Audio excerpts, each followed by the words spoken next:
Welcome to the seminar of the President's Lecture Series and the Philosophy Forum. In my next life, I'd like to be Frank Stevens. Mark Stevens. Mark Stevens. You never will be.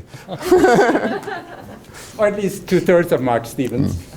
He is a critic, a novelist, a playwright, a journalist, and he has published in all the important journals, periodicals, and newspapers. And more important, he occupies that interesting, troubled, and perhaps still promising area where art, politics, and the public sphere collide and grind against each other. What journals, what periodicals you want to know? Well, you can find out this evening at 8 o'clock in the University Theater when Mark will talk about the endless 15 minutes fame, celebrity, and art.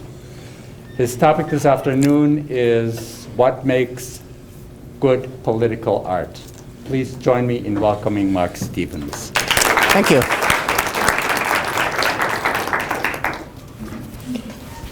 Can I put it down? Or? Sure.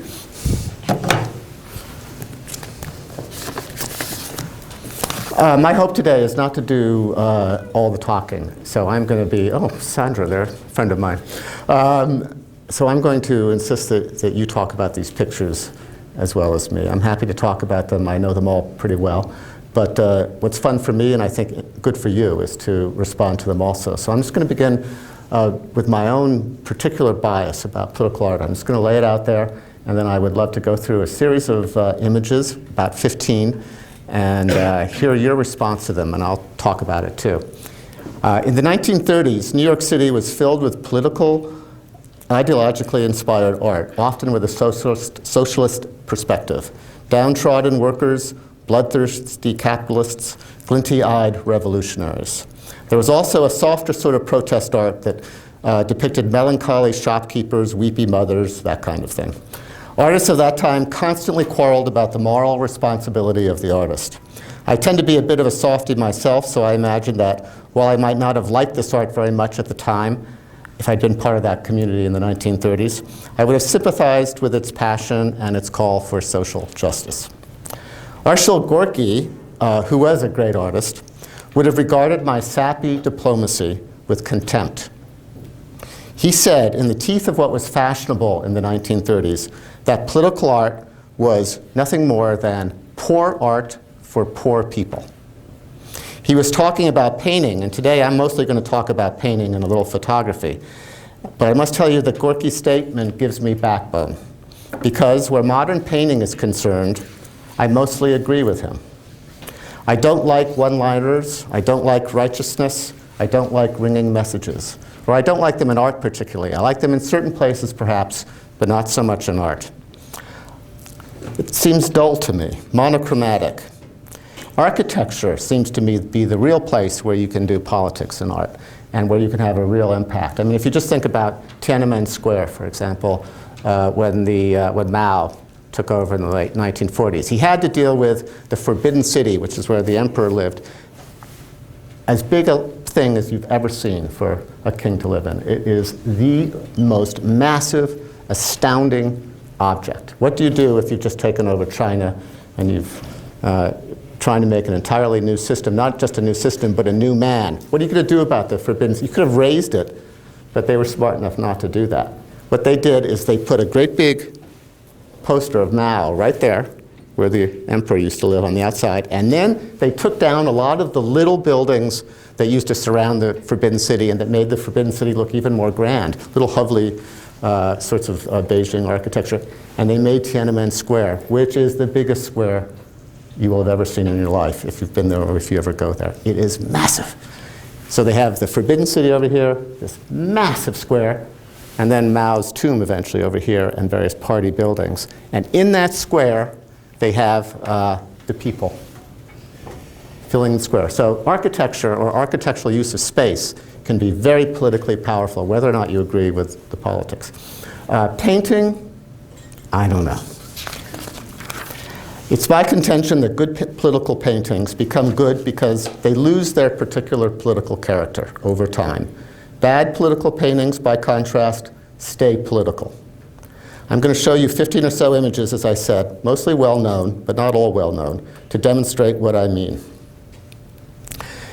I'm going to be fairly loose about what political means. Political-minded artists are usually interested in the issue of social justice, in fact, not, say, what the Democratic or Republican view is of fiscal responsibility in Washington. That just does not get artists going. We're inevitably trapped. I mean, all art is political, always, in a kind of dull way. We're inevitably trapped in our social circumstances and our political circumstances. We can't avoid that, escape it entirely. We reflect inevitably what's around us, and even art that seems most removed from politics could be said to be making a political statement by withdrawing from politics.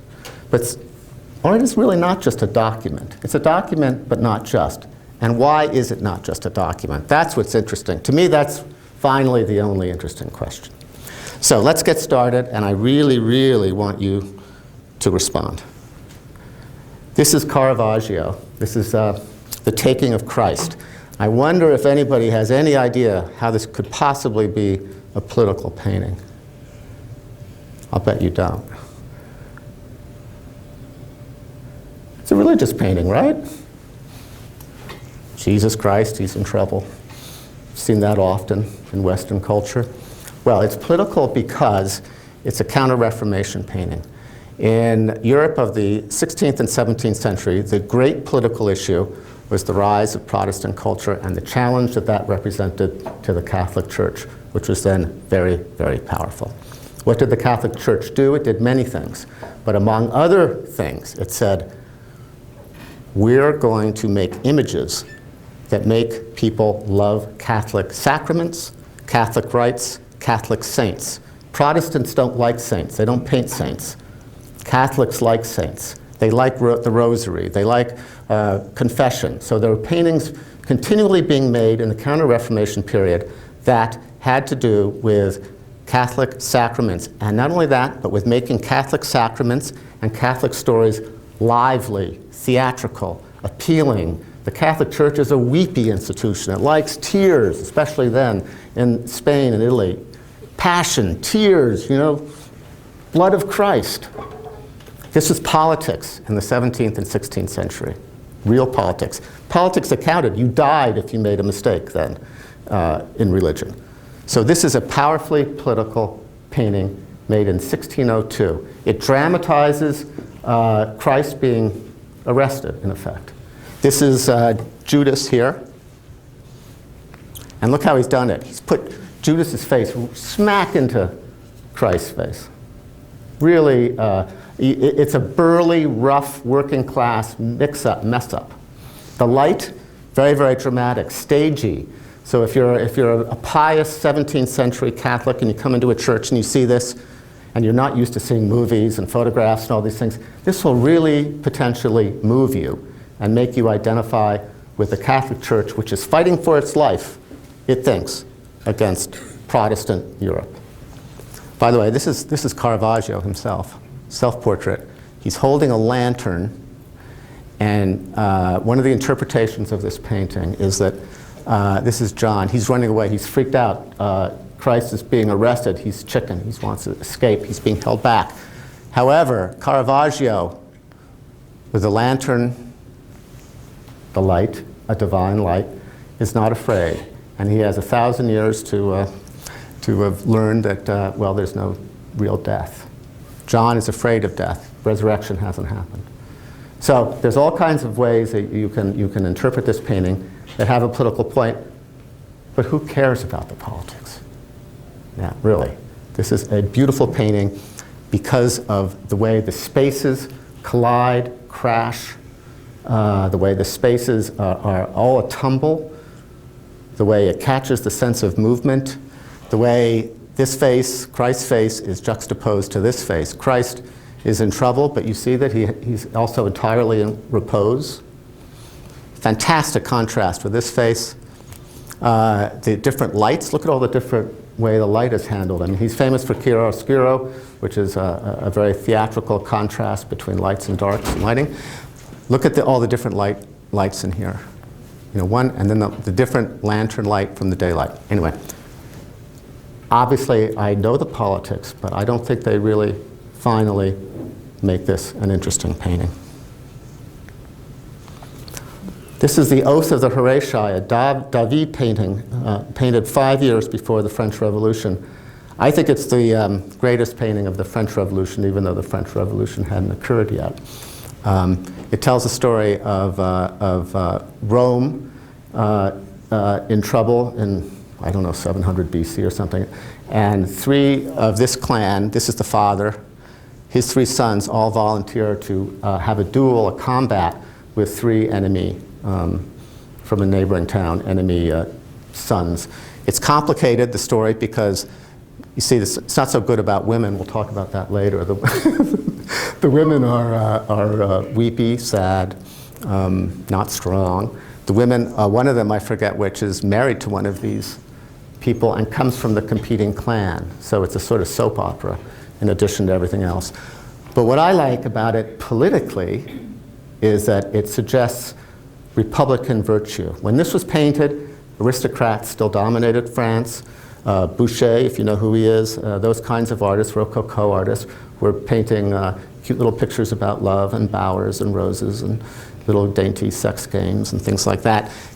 In that context, a decadent aristocratic culture, David paints this severe picture of, you can practically hear the blades clash as these guys go off to sacrifice their lives for a larger ideal.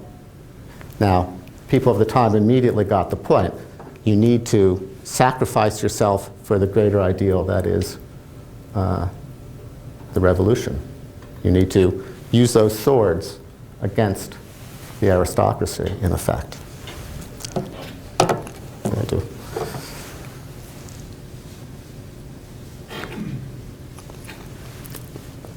Now, do any of you know this painting? Yes? Goya.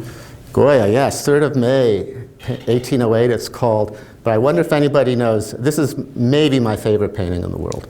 I wonder if anybody knows what the actual context of this picture is, what had happened to cause this. Just out of curiosity. I wouldn't think so. I had to look it up myself just to make sure. But in the politics of the time, the French were trying to dominate the Spanish throne, and at a certain period of time they sent in French troops. Spaniards initially didn't mind so much, but there was a riot in Madrid, and the French sent their cavalry in the main square of Madrid against the mob. Many people were killed on both sides. The French then decided to conduct reprisals that very same night and the next night. And during the night they rounded up basically any man they found and slaughtered them. So I think this is a very political painting, a very much part of our time in certain respects. It's also, I think, if you want to play the game, which art historians and critics like to play, what's the first modern painting? I would vote for this. There's never a dead body painted this way, I don't think, before. Those bodies are not dead in the way classical bodies are dead. They're not dead the way Caravaggio would have painted a dead body. They're dead, right? They're dead meat. And if you've ever seen a dead body, if you've seen the results of terrorism or something like that, this is what bodies look like. They're not posed. They're not classical. So but in art, you could not do that in those days. Death had to be transcendent. But look what he does with the church. What's happened to the church? Dark, right? Instead of the light coming from the church, which is what a traditional painter would have done, they would have shown some kind of glow in the church, right? No, a dark sky and a new kind of light. This light, which is the light, a modern light, it's lantern here, see? But it feels like light now. It has a glare, and this is a dirty, nasty butchering in the middle, at 4 a.m. This is a monk, so you have a religious guy about to get killed too. This guy, is that not an existential gesture? I mean, why? This is stupid. Why am I dying, is the expression there. However, you'll notice also he's like this. What's that? Christ, yeah. So, and look at the beautiful rhyme with this and this. And look at the incredible, is this not an image of totalitarian power or brute force? You notice you don't see any of their faces. You see only their weapons, only their knives. And look how close and how intimate. I mean, I'm sure they weren't really that close, but you know, you can see the bayonet even, right in this. So this is a very political painting. But do I like it? Because it was a protest, painted 6 years after the fact, actually. Do I like it because it was a protest against the French invasion of Spain? No, I don't like it for that reason. I like it for the reasons I was discussing now. I like the different lights. I like the contrast between the church and this figure. I like the totalitarian thing. I like these figures. I like the hard, flat quality of this slope, which is like being pushed against a wall, right? So no one has said a word yet except me. I can go on and on, but. So someone tell me what the politics of this painting is. This is Manet, Olympia. Yes? Was she a prostitute? She was a courtesan, which is a sort of, they don't really have those anymore. It's not quite right to call her a prostitute, but she was, yes, she was a mistress. But why is this a shocking political statement? Painted in 1860, I think I wrote it down. I think it's 1863, yes. Why is this a shocking picture? I'm not going to say anything until someone says something. She doesn't appear demure about her nakedness. Yes, very, very good. Kenneth Clark made a famous distinction. I often don't like Kenneth Clark because he's too sort of fancy pants, but he made a wonderful distinction between the nude and the naked. And in painting, until about this time, women without their clothes were not usually naked. They were nude, which is not a related thing, but not the same thing. It's related to classical sculpture, to idealization, to what men like to admire in their fantasies often. Yes? Isn't it also a pretty bold act for the figure to be looking directly at you? Wow, you must be reading your art history. That's also very, very good. Yes, in traditional paintings of naked women, of which there are endless numbers, almost always, until now, the woman is looking down, or she's somehow abstracted or idealized. She's not meeting your eye. This woman, she's looking the man, and it's, you know it's a man, don't you? Yeah, you do. She's looking him right in the face. She's unashamed, unembarrassed, unapologetic. And this is done in 1863, when people could still paint sugary nudes, but they sure didn't paint naked women. And women on the street were very, very dressed. They were still wearing enormous amounts of clothes. They were very covered. So this woman is very covered. So it's a shocking, really feminist political statement by a man, but nonetheless. But what do I like about it? I like that. I think that's very cool. But I like, for example, why is she doing this? Just to be dirty here for a minute. Well, she's covering herself up a little bit. Does it look modest, though? Maybe a little bit. But because Manet is such a great artist, he knows that if he really wants to make her look, just like you're more naked when you're wearing a little bit of clothing than when you're wearing no clothing, right? Everyone knows that. That's much sexier. If you're going to make her really seem brazen, if you're going to really, really startle, make her look, a little modest. Not a lot, but a little. So that hand immediately makes you recognize that this is a different kind of picture.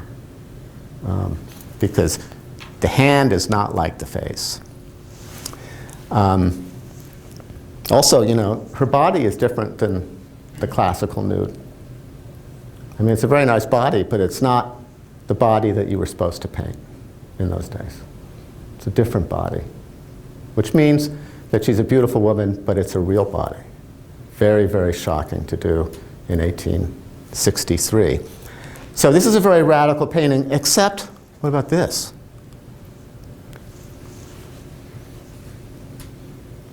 What do you think of that? What's that mean? What's she mean? Dangerous territory here. She's black, right? If I'm not mistaken. She's a servant. She's black. So maybe Manet is not so advanced about race as he is about gender issues. It makes us, I've hardly ever seen this painting discussed at length. There's tons of stuff about women and sexuality and gender and surprising people with a radical reinterpretation of the female form. But this figure, she's there in a traditional genre way to represent the exotic. She's black, which is very cool. Formally, to have a very black face against this white naked body. Like the hand here, the black face makes the body look more naked formally. So that's part of what Manet was interested in, what he liked. But also, geez, you have a black servant, she's carrying flowers, she's kind of, you know, it's a bit of a stereotypical view, right? Yes, it is. Art is complicated. It doesn't advance at the same speed in all directions at the same time.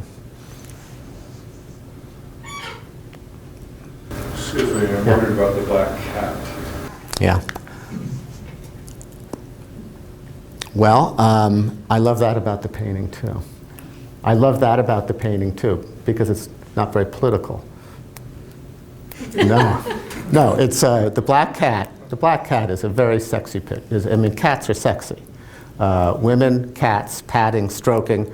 If you want to make another, you know, since I'm in Montana, I might as well be very dirty. Oops, sorry. This and this are probably symbolically related, right?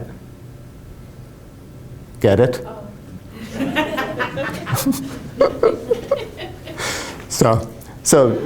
Manet was a dandy, and he had the most luscious and really delicious way of painting. But he's also, like many dandies, quite cold. So he was austere and cold and luscious all at the same time, which is partly why he's such a terrific, terrific artist. And that's what, again, I like about him. I like that joke. I like the contrast. I think that having the black servant is formally a brilliant stroke. The flowers too, you know, also here. Right? She's welcoming a lover. A lover has sent her some flowers. That's what's happening. Does that answer your question? Or?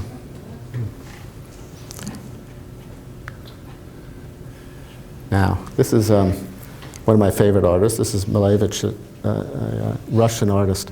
And I wonder if anybody can, it's painted in 1915, he's a Russian. Can anybody suggest how this is political? I'm sorry? Communism? Yes, it's related to revolution, certainly. But why? What's a couple squares have to do with communism? How's that power to the people? How does that get rid of aristocrats and overthrow a political system? This was 1950? Yeah. So it was probably reds, whites, and the Tsar, I would think. Well, that's not how he thought about it. He thought he was describing internal states of feeling the way many abstract artists do. He was a very mysterious man. It's very hard to figure out from his writings what he was really about. But I think you should feel free to this was painted before the Russian Revolution, just as the David was painted before the French Revolution. And it's before revolutions that painters, and indeed all of us, are usually very romantic about revolutions, right? When revolutions happen, it's usually a different story. And indeed, David's work and Malevich's work late in his life change radically after the Great Revolutions. Why? Because the Great Revolutions, as well as bringing good things into the world, are a mixed blessing. They bring extraordinary violence, upheaval, misery. That happened in Russia, it happened in France also. So it's very hard to paint the oath of the Horatii and to be romantic and to say, go for your sword and to overthrow the old order, the ancien regime, overthrow it. It's very hard to paint that kind of picture after you've seen the guillotine at work, right? Or very hard after your friends have been arrested, and indeed perhaps you will yourself at any moment be arrested. Very hard in Soviet Russia after Stalin has taken over to paint a picture like this. The man who painted this ended up painting kind of cute saccharine images of peasants. Not socialist realist stuff. He could never bring himself to do that, but he submitted. I would say the political, this is for 1915, this is as radical picture as you could possibly imagine. Just two squares, two colors. What on earth is he thinking? He's thinking transformation. He's thinking art has to absolutely be different, just as society has to absolutely be different. And this time, we're going to get it right, he's thinking. This time, the revolutionaries in Russia are going to change the nature of mankind, and there will be a new world. And this is a symbol of the new world. Now, I like this painting's politics, sort of, because it's not nailed down, it's not a one-liner, it's not obvious. And I'm maybe making it up myself, because this is not the way he spoke about this painting. I'm speaking about it that way. I'm saying that in the cultural ferment of 1915, when the First World War was going on, things were very, very bad in Russia. Malevich, he thought, everything must change. Everything must end. So notice, usually rectilinear forms are a source of stability. Here he puts the larger form above the smaller form, and they're tipping, so it's not stability. Things are upending.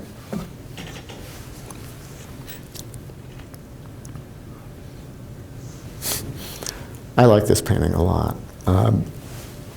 Makes me laugh, although that was not the artist's intention. This is Georg Schultz. He was a German expressionist, part of the new objectivist movement in I think he painted in 1920. It's called The Industrial Farmer. And if you were to make a comparison, you would say, if things were really, really bad in Montana and there were no jobs, massive inflation, and there were a few people who owned enormous wheat farms in the mid and eastern part of the state, and they were enjoying their life very well, and they thought everything was just fine and dandy because they had a nice, great, big, fat wheat farm, you'd be angry at them. Well, the German artists of this time, the German expressionists, were furious. They were absolutely furious.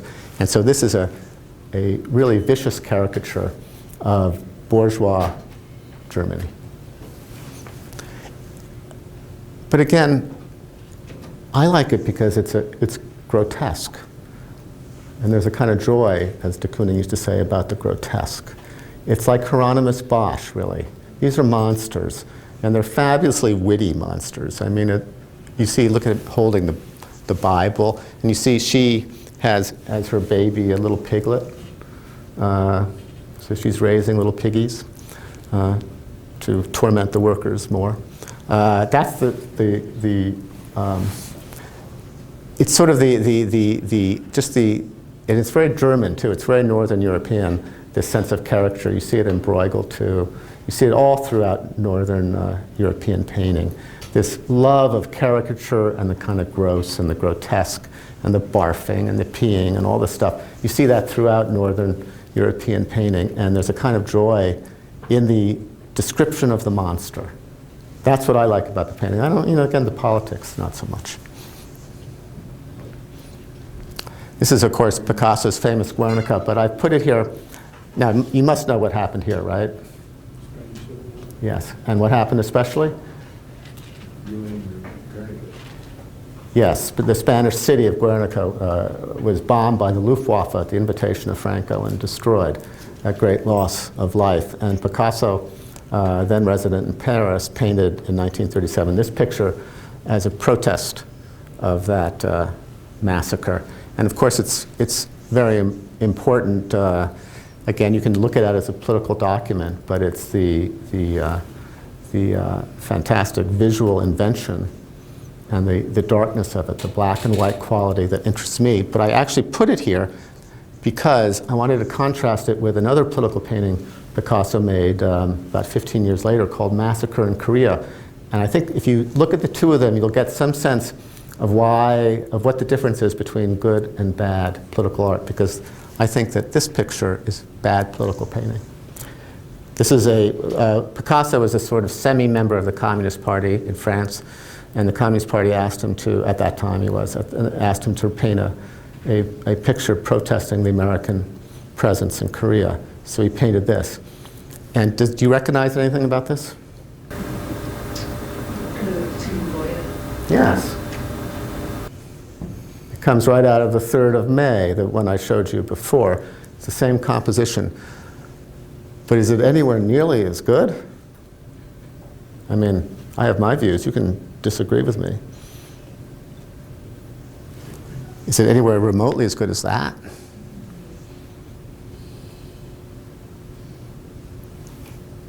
Just look at the two of them for a bit. It's just,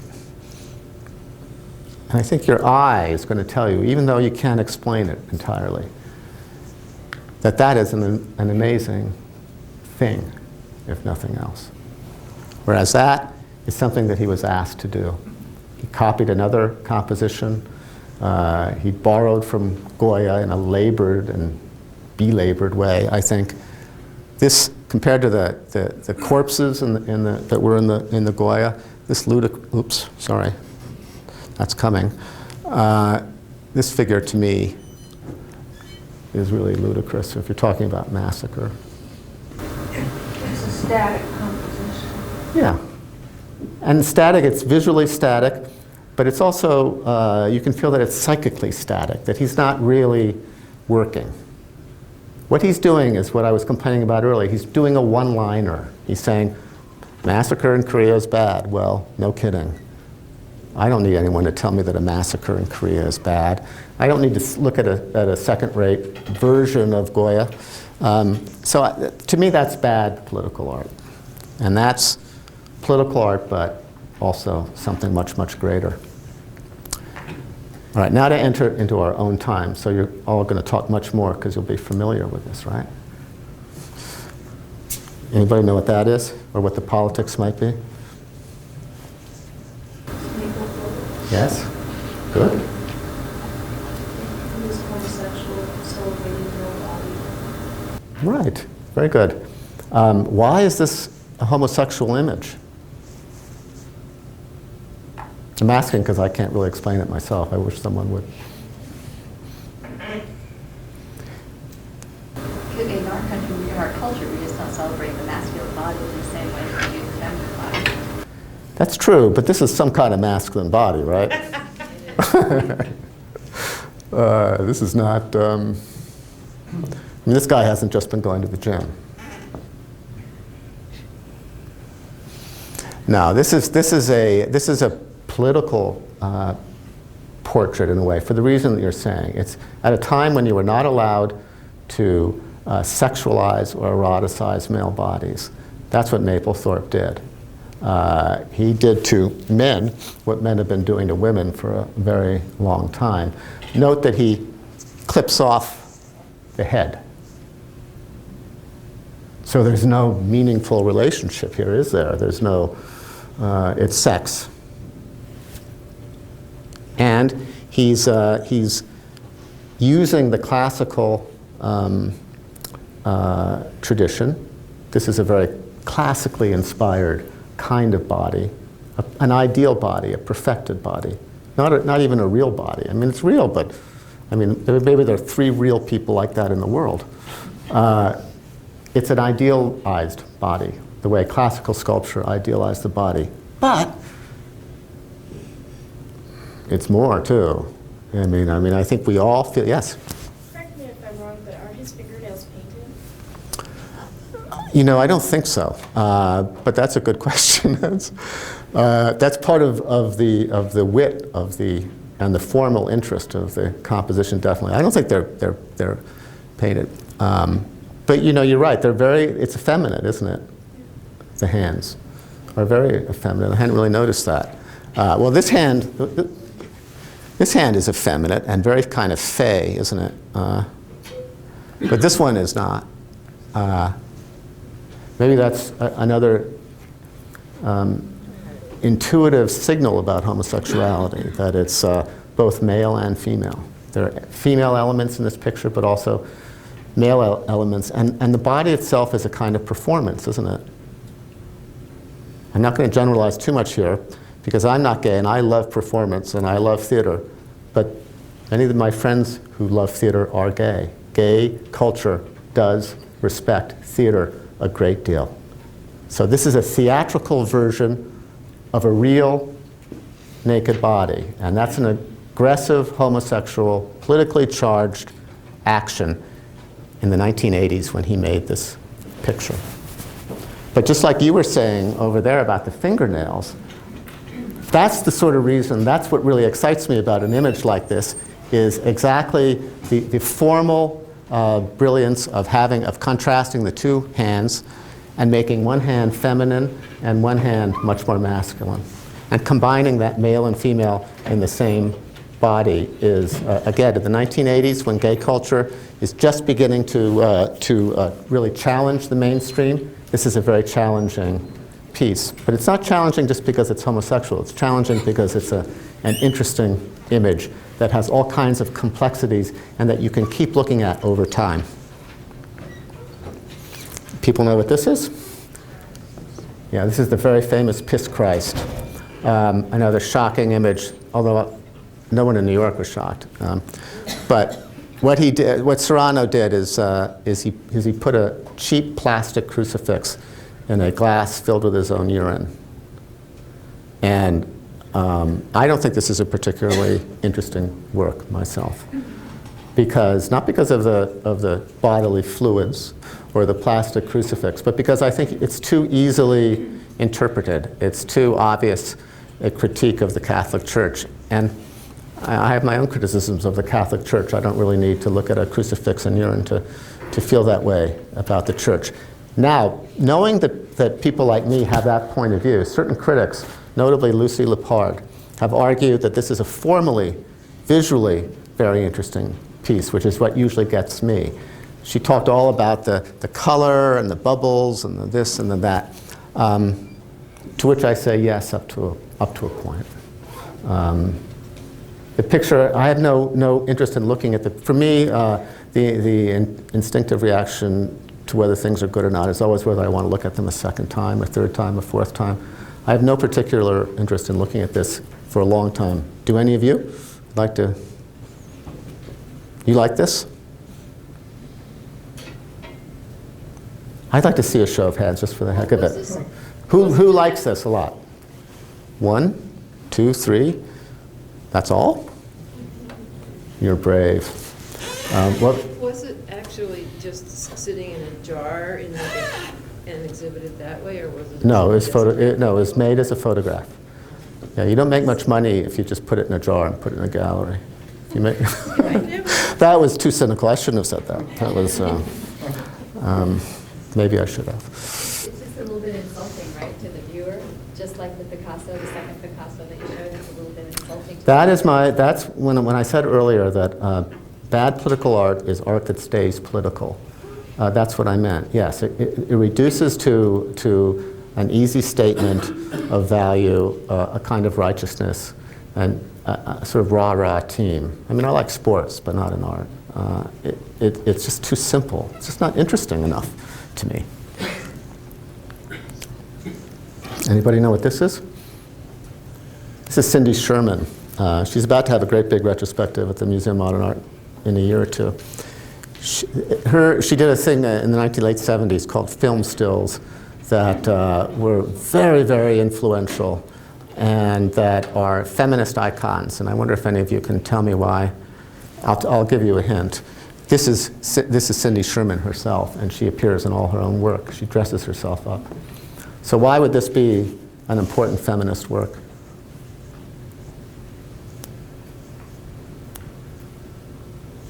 Come on. You guys hang out in libraries. You look at girls in libraries, don't you? The boys among you? The girls among you? Now, she's playing with archetypes, with female archetypes. This is this is playing with many, many archetypes. It's also playing with Hitchcock. I mean, you can imagine this girl, she's in trouble somehow. Something looks like it's going to happen, right? And isn't that what male cinema, so I don't like to use these languages, but male cinema, to sound like a politically correct critic, isn't that what male cinema often does to women? It puts them into danger. And isn't that titillating and exciting? And don't people like to watch, especially pretty young girls, put into a rather edgy situation? Haven't you seen that before? Endlessly? What? Men like to rescue. Men like to rescue, that's right. There's also an aggression there, though, isn't there? They like to see women as put into a vulnerable position. And why is she in a vulnerable position? She's reaching. Yes, there's an old, again, I get to be dirty here in Montana, librarians reaching for books. That's a sexy thing to a lot of adolescent boys. I hate to say that's the case, but a lot of time has been wasted in libraries.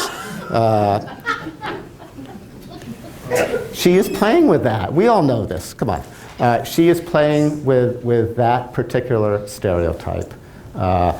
Sexy young blonde, looks like a 1950s cheerleader. She's a librarian, so she's probably never had sex. Or she's in a library. She is, she's Barbie. She's certainly developed. She's certainly exposed. I'm joking because I'm also not joking. She is satirizing, Cindy Sherman is working with stereotypes that were often not stated, that are right under the surface, but that she brings into the light in a very, very clever, witty way. So that this work has political implications about the way we regard women, the way we try to put them into little stereotypical boxes, what we think is sexy, what we think is not sexy, from a male point of view. And then she makes the joke even more by putting herself, she's narcissistically doing this. She's photographing herself. So in a way, she's seducing herself. She's making herself the victim of herself. So it's also, yes? So also, the camera is, although certainly voyeuristic. Absolutely. The view is low, but then she is looking up. So she's looking up in a way at somebody or something that's bigger than her, or possibly. That's right, and she's vulnerable from below. So you get that feeling that some nasty little creep can go do something. Yes. But I get the feeling that she's surreptitiously reaching for some. She's literally reaching for knowledge or something like that. I don't. Right. That's another part of what I like about this image, that is political, but also at least wittily political. So she is, you could say, reaching. She's Eve. She's reaching for she's reaching for the apple, right? That's a kind of clever little riff on an old story. She's a woman reaching for knowledge. Girls can't think, really. They're really only interested in getting married, right? She's playing with that stereotype. Why do girls even go to school? And obviously she's not really interested in that book. She's taking it out and doing something else. So the image doesn't stop. As you look at it, it continues to work and unfold. And therefore, it's, to me, I lose the politics of it, or I stop being so interested in the politics, and I get interested in the human quality of it, just the men and women, the way they are, the tension, the different things that you can find in a picture, the way we all do stereotypical things and unstereotypical things. And it's a very complicated, it looks so simple. What is it? Just like a girl reaching for a book. And yet you can bring so much into the image. This is Kara Walker. What gender do you think, sorry, what race do you think she is? wow, yes. No, she's, of course, a black artist and a politically inspired and working black artist, but also quite an interesting artist. What she does is she takes a very dainty, feminine art practice genre, which is the silhouette and cutouts, very popular in the 18th century, very kind of fussy. And she has used that, has sort of transformed it into a way to evoke African-American experience, especially before the Civil War. And in her pictures, she often creates installations out of these things. I think this one is called Burn. And it's not just black figures, she also portrays white figures, pre-Civil War white figures. And she's, well, I'm going to stop talking for a sec. What do you think about the white and black, to use an obvious thing here? What does that mean to you here?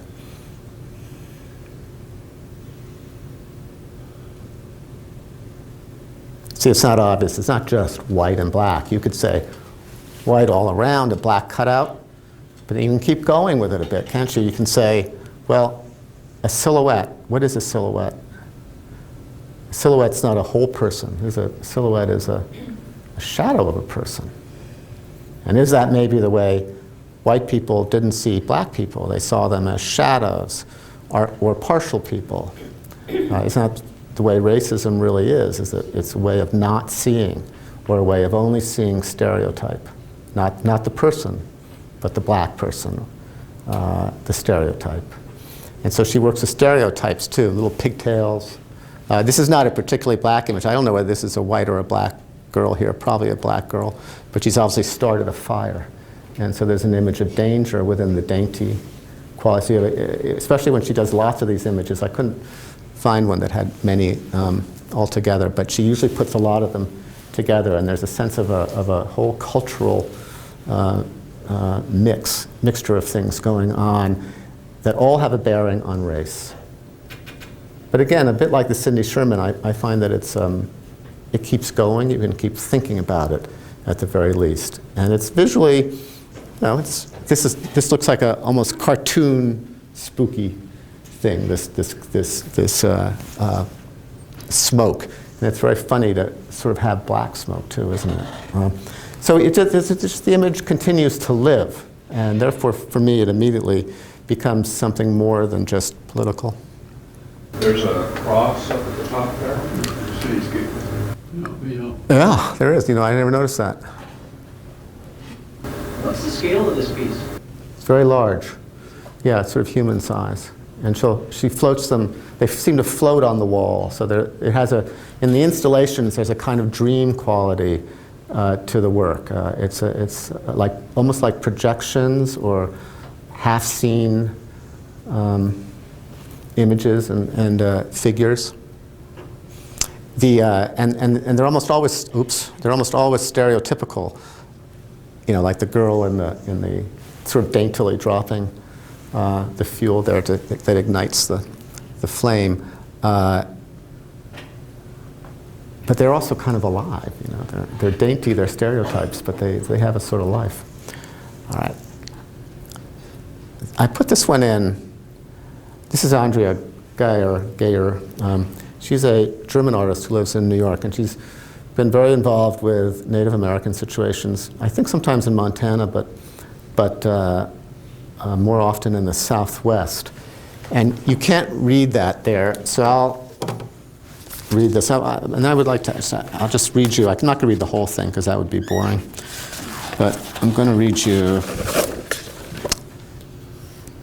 oh, sorry. Okay,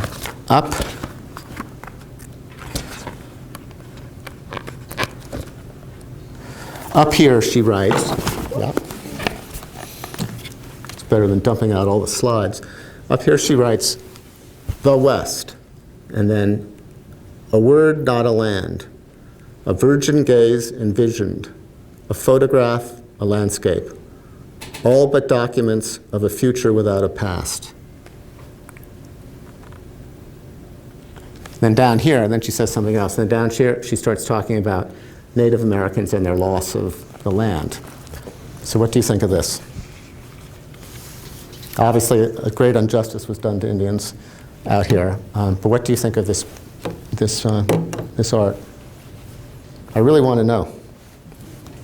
Feels barren. Barren? Landscape. Yeah? What does that mean? There's not much there. It's not very, So you suppose that's a symbol about what happened to the Indians, that they've, possibly. yeah? Do you like it? I don't know. Still deciding.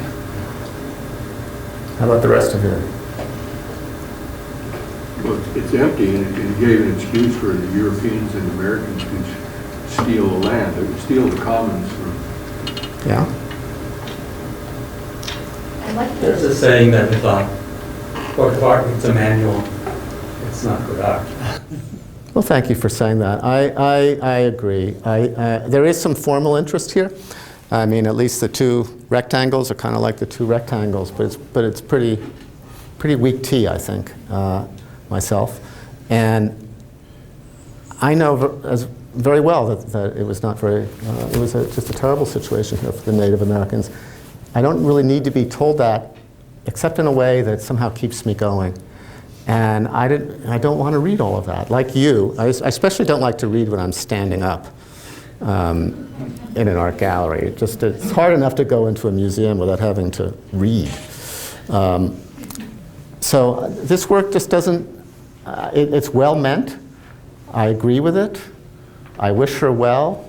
But, you know, the juice, where's the... Hey, Mark, Yes? you know what else? Germans love cowboys and Indians. That's true. And they have for a long time, and when that went up and you said, you know, it's German art, so I thought, oh God, here we go again.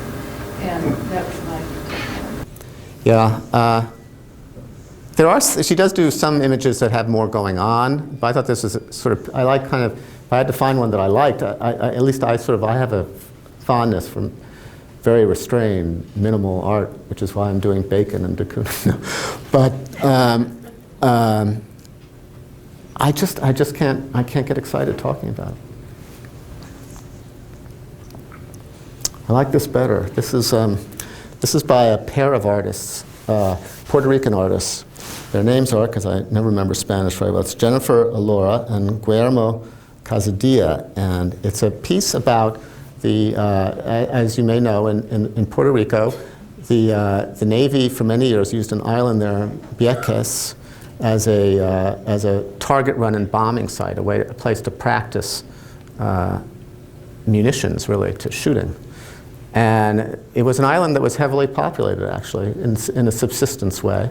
And the Navy's use of this as a military place to do their drills meant that the landscape was largely poisoned, and many of the people left, and there then began to be protests in the 70s.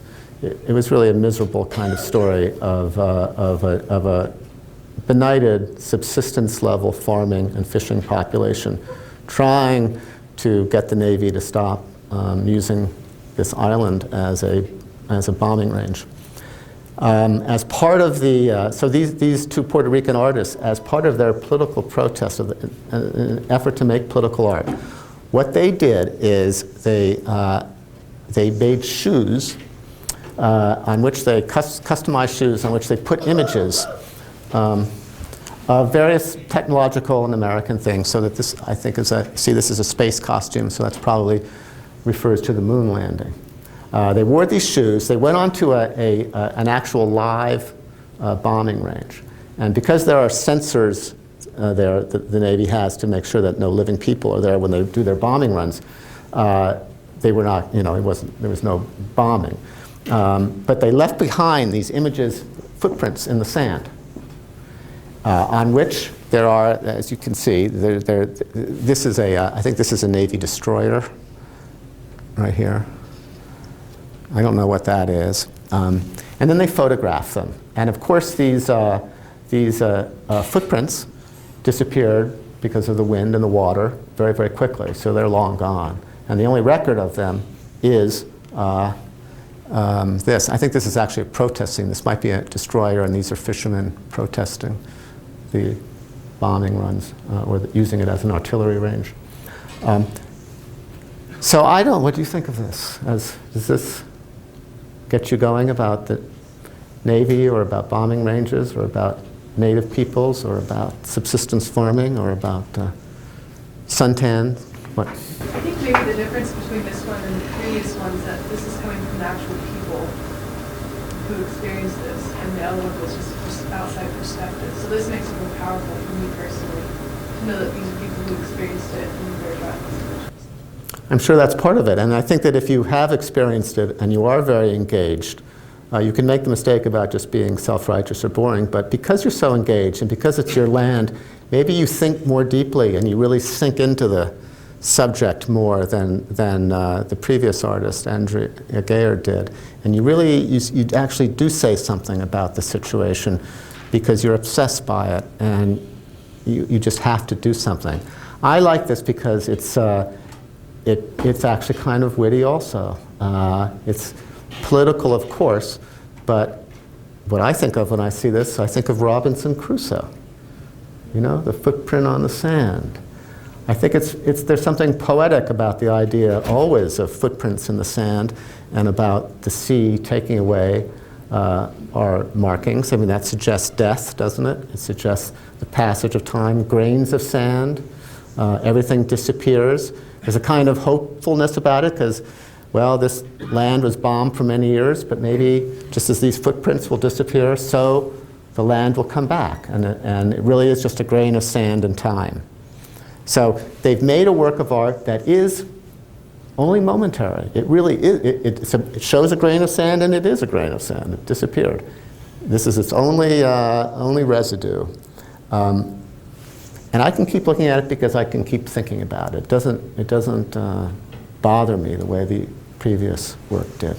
Yes? I think there's symbolism with it being on a footprint as well, sort of like Carrie Walker's like being left behind. For sure. Absolutely, yeah. That's yet another aspect of it. They've been ground, I mean, their view would be that they've been ground underfoot, right? They've been ground into their own beach. They've been pushed down. And what's their only response? Their only response to being ground down by a great institution like the US Navy, their only response is to speak from the sole of your foot. You know, another joke, soul. So the work, you know, continues to unfold. A poor, abused people can only, the only way they can be heard is to show you the bottom of their foot, which is where they've been living, you know?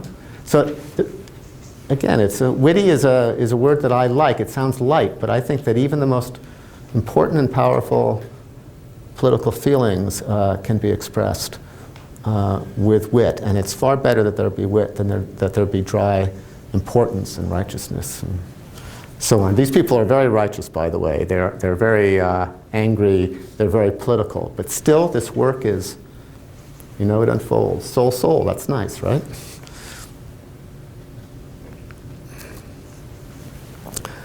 Well, so I thought I would end with some really contemporary stuff. This, of course, is Abu Ghraib, the military prison in Iraq, where photographs were leaked that, as well, you all know, that showed torture and abuse of Iraqi prisoners by American troops. How do you respond to that? What do you do? Is it a subject for art? The first one here is, you can see the photograph above. Below is a painting by Susan Cryle, who's an artist in New York. And she's a sort of politically engaged artist, but is also a teacher and she knows her way around form and the color, and she's a serious artist in that respect as well. I think what I'm interested in is what do you think of what's different about these two pictures? Which do you like better? Which is more powerful? Which works? Which doesn't work? The photograph is more powerful. I'm sorry? I think the photograph is more powerful. Yeah? Why? Because it's what actually happened. They took it at the moment when it actually happened. But now, can art sometimes? No, you continue. I think it's more impactful than a painting showing what actually went on. But now, maybe you're criticizing the painting as a painting. Maybe you don't think it's a very good painting. Suppose it were painted by Goya. Yes? Well, the painting could be anything. You're not necessarily sure that it happened. You know, it's just a painting. Whereas like a photograph seems more real. It's a moment caught in time where you it's more believable that it actually happened in a painting. That's why I think it's kind of Yes, I think that's a good point. I think the painting begs the viewer to watch. Begs the viewer to do what? It's too obvious. You know, like it's sort of imperiously, it's grabbing me to. Tugging on your heartstrings too easily, maybe. Tugging on your heartstrings too easily, or making too easy a point. Yeah? I was kind of agreeing with that. I think maybe paintings can kind of open up more a mysterious and more like a visceral experience rather than what she was saying, like empirical data of observation that you.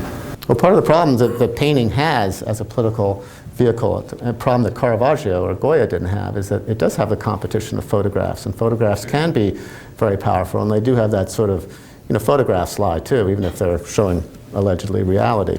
But they do have that immediate impact, as you were suggesting, yes? I think the picture is probably more powerful because you can see the soldier, and the fact that the soldier's cropped out at the bottom one is less.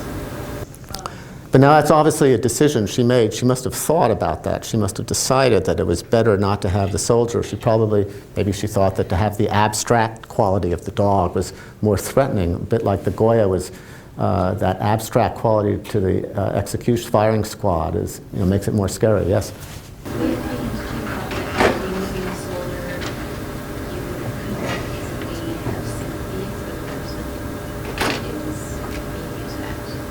I think that's right, yeah. I think that probably, yes? I think that the soldier in the photograph, I think there's more tension in the photograph because you see the actual restraints of the holding the dog back and the angle of the soldier. But at the same time, I think that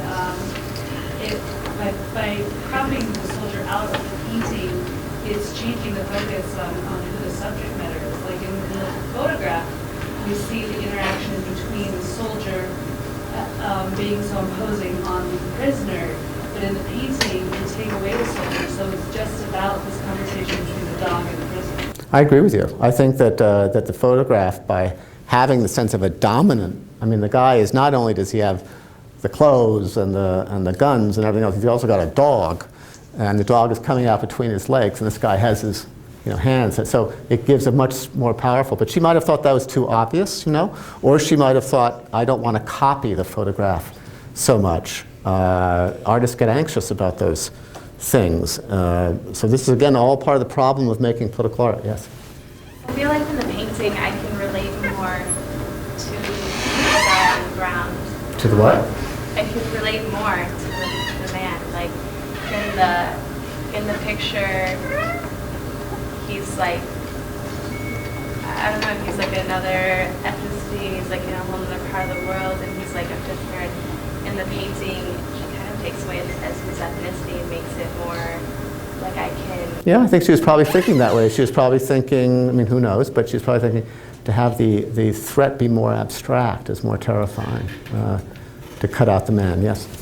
Jose, I think that because the photograph already exists, that what the message is being said is already in existence, and that's the only other thing that I noticed is that the ambiguity and the ethnicity, if that's her only purpose in recreating the painting is to make an ambiguous person be the subject, then I guess that kind of says something, but if that wasn't her intention, I think well, if painting can do anything, right, it can bring shadows and variety into what's in a photograph might just be an obvious message. You would think that what a painter could bring would be more. But I'm going to show you one more image of Abu Ghraib that might...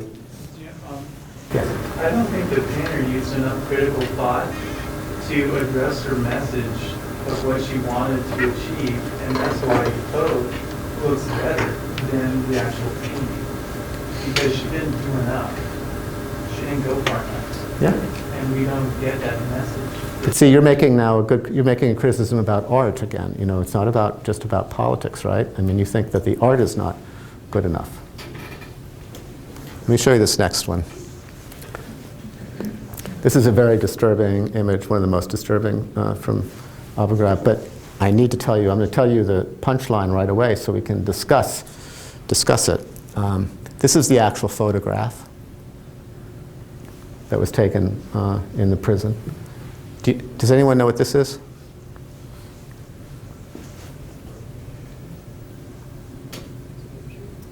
I'm sorry? It's a good guess. You're on the right track. What it is, it's a photographic reenactment. So a photographer named Clinton Fine, he created this image based on, you know, these images. There's several of these body piles. And so he created his own body pile as a protest to what was done in Abu Ghraib, and then published that image. And this is Susan Cryle, the painter from before, who you saw, also commenting on this particular image. So what you have is you have the actual image, you have a reenacted photograph, and then you have a painting. And I think it's worth discussing how they're different, or what works best. Yes? I think the original photograph is kind of horrifying, and the painting of it kind of brings more attention to that. I kind of feel like the reproduction is probably offensive to the people that... You mean this one?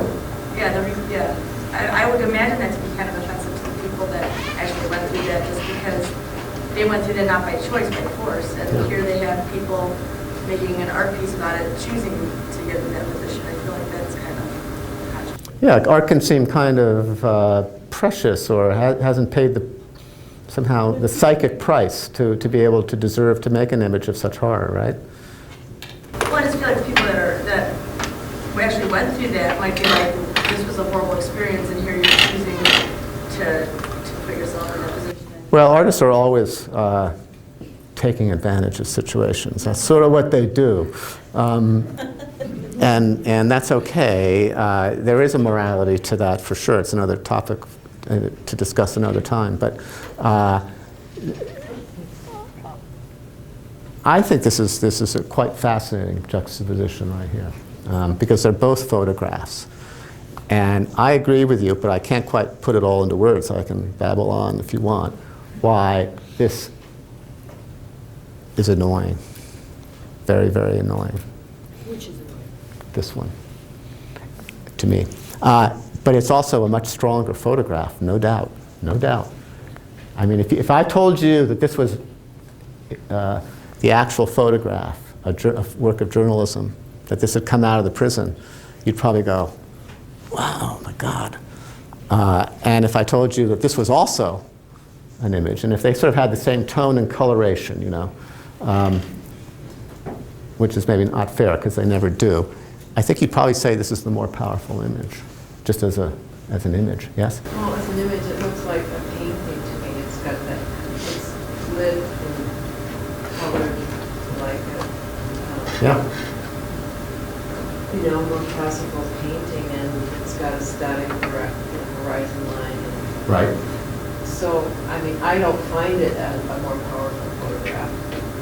It looks like a painterly composition. Yeah, I think you're right. Yes? I think the power on the second one is all reliant on the power of the first one, in the sense that the first one is authentic, it was an actual experience. And it seems like, both in the case of the photograph on the right as well as in the previous painting, if you just saw the painting having never seen the photograph ahead of time, I don't think it'd have all that much power. I think this photograph on the right looks very much like many images I've seen of dancers and poses and performance artists and things like that. And so it seems entirely reliant on this other thing. And I'm not sure if it exists in and of itself. Yeah, I think that's certainly true. But I also like what you said about, there's something overly painterly about it that becomes offensive. It's too precious. Violence and this kind of degradation that these people underwent is not so, I mean, that's what Goya did so brilliantly, didn't he? I mean, you don't feel that Goya was in any sense taking advantage of this butchery, this terrorist action in 1808. Goya was in no sense ripping off the situation. He was not in any way prettifying it. I mean, again, as I said, those bodies are the first real dead bodies in Western art. He found a way to be, somehow, because he's such a great artist, truthful about very complicated things. Whereas there's something about this is a little too composed, maybe. They're a little too dirty. The browns are a little too prettily ugly, if you know what I mean. There's something that feels that art, there's too much art or something. Or it's not, the art is not good enough to transcend art, which in this situation maybe it needs to do. But what do you think about the Susan Cryle down here? Whoops, sorry, yikes. There we go. This. I think that's a much better one than the dog one. Yes? I think one of the distinctions between the paintings and the pictures, which doesn't happen with the Goya piece, is that the pictures are the torture, whereas the paintings are about the torture. And in the case of the Goya piece, both sort of occur in the same image because that's also fulfilling the documentary role, and it's meant to be instructive. It's like the painting on the bottom is obviously about torture only if you know what it's a painting of, which is this picture. Otherwise, it's just some bodies. You know what I mean? There's nothing.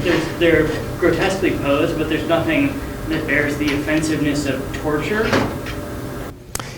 Right, but I would say, I agree, it's not as powerful, but I would say that at least it's not trying to copy or ride the image quite as much as say, this one does.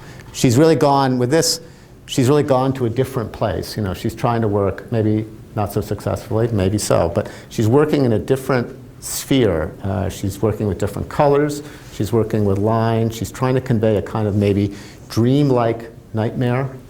A kind of nightmare that's not dependent simply on the physical evidence, but that is dependent upon using art to create a kind of dream state of terror or horror that is not necessarily as powerful in a visceral way as the actual photograph of what happened, but is nonetheless has value as a dream response to a very undreamy, visceral thing that happened in that setting. But I do think what you said was about the document was also very spot on. I think that the Goya somehow manages to be both a document and a work of art at the same time, very mysteriously, and it manages to both be very. It has a sense of idealism in it. The Goya does with the church and everything else. That is implied, but not there, because this is not any place where anything ideal is going on. But you feel that Goya knows about the ideal, so he therefore can in an even stronger way talk about when the church is left, when there's no more spirituality, when there's no more compassion, and you have just brutal slaughter. Because he has that other aspect, he can do this too. Whereas these artists don't seem to have that kind of richness of temperament. Yes? Do you think part of Goya's success could be attributed to the fact that they didn't have photos of what he was painting to look at the time? I do. Yes, yeah.